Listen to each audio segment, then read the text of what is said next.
দর্শক বন্ধুরা, race sports এর পর্দায় আপনাদের সবাইকে স্বাগতম। আমি সায়ন এবং এই ভিডিওতে কথা বলবো ইস্টবেঙ্গলের প্রাক্তন কোচ অস্কার ব্রুজো তিনি আর ইস্টবেঙ্গলে অ্যাজ আ কোচ কন্টিনিউ করবেন কিনা, এবং সেই তিনি যদি না কন্টিনিউ করে তাহলে তার ঠিকানাটা কোথায় হবে, নতুন ঠিকানাটা কি, বা তার এই যে সাগাটা চললো বলা যেতে পারে, যে তিনি প্রথমে নিজের সমাজ মাধ্যমে জানিয়ে দিলেন যে তিনি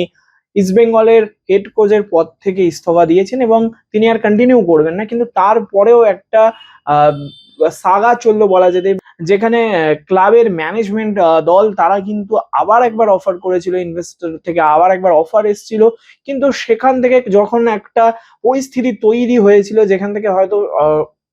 সমর্থকরা স্বপ্ন দেখছিল যে এবার হয়তো ফের একবার অস্কার জামানা ফিরে আসবে, কিন্তু সেখান থেকে অস্কার জামানা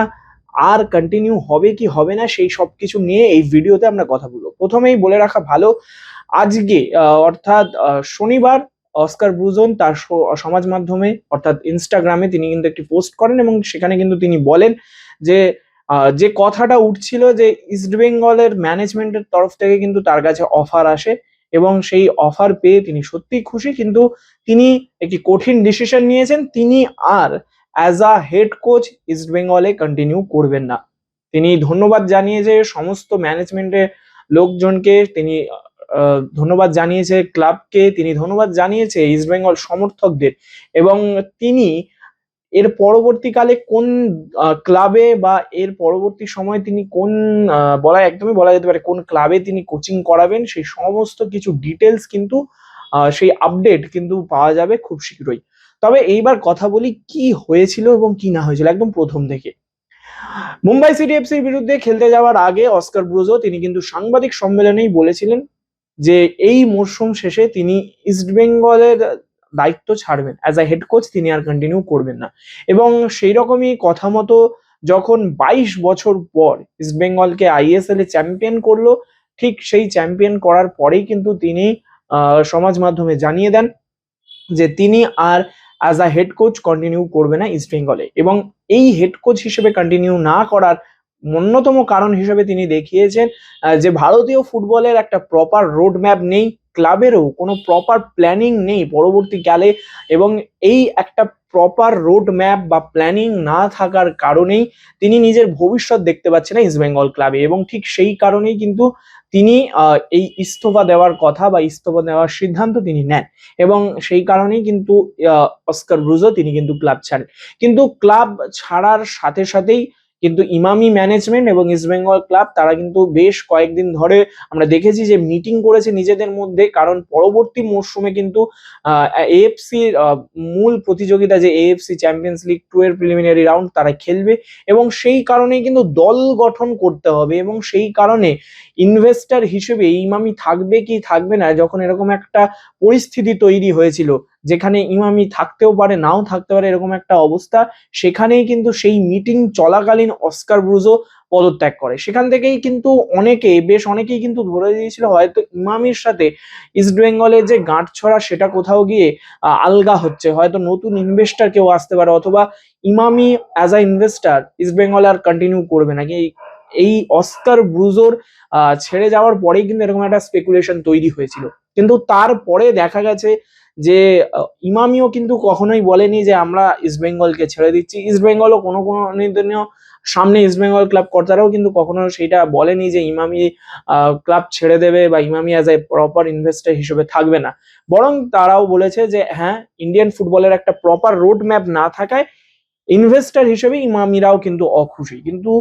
এর পরেই দেখা যায় ক্লাবের যখন একটা অনুষ্ঠান হয়, ইস্টবেঙ্গল ক্লাবের অনুষ্ঠানে ইস্টবেঙ্গলের কিন্তু শীর্ষকর্তা অর্থাৎ দেবব্রত সরকার তিনি কিন্তু একদম ওপেন ক্যামেরায় বলেন যে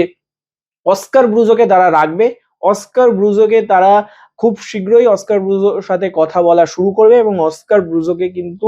পরবর্তী মরশুমের জন্য অ্যাজ আ হেড কোচ রাখার সমস্ত চেষ্টা করবে ইস্টবেঙ্গল ক্লাব এবং ইমামি ইস্টবেঙ্গল ম্যানেজমেন্ট, এবং তারপরেই নাকি Emami management East Bengal management take এখানে টেক এবং তারপরেই কিন্তু ইমামি ইস্টবেঙ্গল ম্যানেজমেন্ট একটা বিট কিন্তু জমা দেয় একদম অস্কার ব্রুজোর কাছে, কিন্তু তাকে পরবর্তী মৌসুমের জন্য সাইন করানোর জন্য কিন্তু তাকে অ্যাপ্রোচ করা হয়। তবে এই অ্যাপ্রোচের মাঝেই কিন্তু আরো একটি ক্লাব অস্কার ব্রুজোকে অ্যাপ্রোচ করে, সেটা হচ্ছে এফসি গোয়া। হ্যাঁ, এফসি গোয়া এই সাগাটার মাঝখানে নতুন ভাবে যুক্ত হয় এবং অস্কার ব্রুজো কথাবার্তা ভাবনা চিন্তা আমরা কিন্তু মোটামুটি সবাই জানি যে এই গোয়া অস্কার ব্রুজোর কাছে কিন্তু যথেষ্ট স্পেশাল, কারণ অস্কার ব্রুজো ভারতে নিজের ক্যারিয়ারটা কিন্তু শুরু করেছিল এই গোয়া থেকেই। এবং তার যে স্ত্রী, সেই স্ত্রী অস্কার ব্রুজোর স্ত্রীর সঙ্গেও কিন্তু তার এই প্রথম মানে বলা যেতে পারে সাক্ষাৎ, সেটাও কিন্তু হয়েছিল সেই গোয়াতে। তো সেই কারণে গোয়া কিন্তু সবসময় একটা স্পেশাল জায়গা অস্কার ব্রুজোর কাছে, এবং ঠিক সেই কারণেই কিন্তু অস্কার ব্রুজো সম্ভবত, এখনই হয়তো প্রপারলি বলা যাচ্ছে না, বা আমরা তাই কারণে বলছি সম্ভবত অস্কার ব্রুজো তিনি কিন্তু এফসি গোয়ায় as a head coach join করলেও করতে পারে, কারণ আমরা জানি ম্যানুয়েল মার্কুয়েজ তিনি কিন্তু তিনি কিন্তু দায়িত্ব ছেড়েছে এফসি গোয়ার, এবং এফসি গোয়াও কিন্তু এফসির যে কোয়ালিফিকেশন রাউন্ড সেই রাউন্ড খেলবে। তো সেক্ষেত্রে অ্যাজ আ কোচ আমরা যদি দেখি, অস্কার ব্রুজো তিনিও কিন্তু তার দলকে, অর্থাৎ তার প্রাক্তন দল ইস্ট বেঙ্গলকেও কিন্তু এই এএফসির জন্য তুলেছিল। তো সেক্ষেত্রে কোথাও গিয়ে একটা নিজেরও অ্যাজ আ কোচ তারও হয়তো কোথাও গিয়ে ইচ্ছা ছিল যে এএফসির মঞ্চে নিজের দলকে প্রতিনিধিত্ব করানোর, অ্যাজ আ কোচ তিনি সেই প্রতিনিধিত্ব করাতে চেয়েছেন, এবং সেই কারণেই সম্ভাবনা বাড়ছে যে এফসি গোয়াতেও সেই কারণেই তিনি আসতে পারেন, কারণ এফসি গোয়ার কাছেও এএফসি খেলার সুযোগ রয়েছে। এবং আমরা সবাই জানি যে 22 বছর পর ইস্টবেঙ্গলকে যখন চ্যাম্পিয়ন করেন, সেই চ্যাম্পিয়ন করার পর কিন্তু অস্কার ব্রুজো দুদিনের জন্য দেশের বাইরে ছিলেন, অর্থাৎ সেই সময় তিনি ইন্দোনেশিয়ায় ছিলেন। কেন ইন্দোনেশিয়া? কারণ অস্কার ব্রুজোর কাছে কিন্তু ইন্দোনেশিয়ার বেশ কয়েকটা ক্লাবের অফার ছিল,